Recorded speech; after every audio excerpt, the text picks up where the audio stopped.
Well, we're back down by the riverbank. It's an absolutely beautiful day.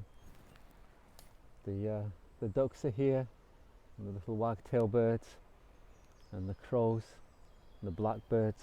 I can hear the birds tweeting in the trees, and we're down here. I'm looking at the plants by the riverside, and there's all kinds. We're going to have some fruit off some, but then there's some that we have to avoid. This is one that we have to avoid. I'm not going to eat this one. If I ate this, it would make me very, very ill. In fact, it would kill me, because it's hemlock. And right along this riverbank, and along the riverbanks of the UK, is this little plant, hemlock. It was what the ancient Greek philosopher decided he would use as a method of execution when he was told that he would have to die.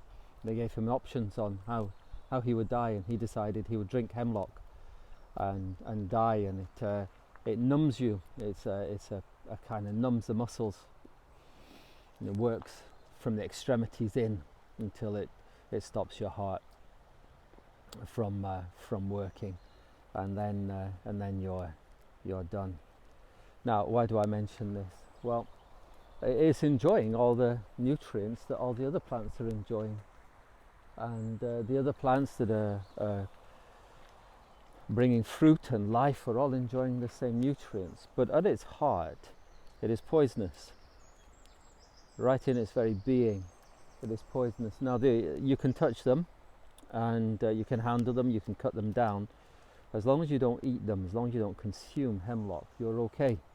It's not like some other plants which just touching them makes you quite ill.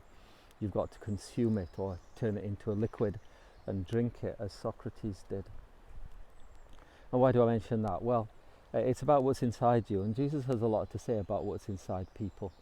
And the Jewish people in Jesus' day were really, they were very obsessed with cleaning, not for health benefits, but for religious benefits. And so they had little bowls and things like that, and all sorts of cleaning rituals.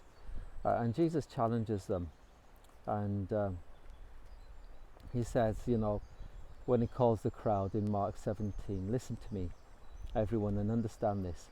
Nothing outside a man can make him unclean by going into him. Rather, it is what comes out of a man that makes him unclean. If anyone has ears to hear, let him hear. So what's frustrating us and angering us, we say, well, my problem is because of my condition, my upbringing, the situation I'm in. I'm allowed to be angry and spiteful because I'm stuck at home but actually it's not the outside things, it's the heart. It's actually to do with the heart that makes you unclean. We're so keen to blame everyone else, but actually we all enjoy the same sun, we all drink the same water, we all eat the same food, we're all in the same situation, but some are sweet by nature and some are bitter. Oh, Jesus Christ came into the world to turn our poisonous, bitter nature into a sweet nature, to transform us. And Jesus challenges us, and he challenges us in that passage to have for the Bible, to have a little think about what our hearts are truly like, and to reflect upon it, and then having reflected upon it, to call on him to make us sweet.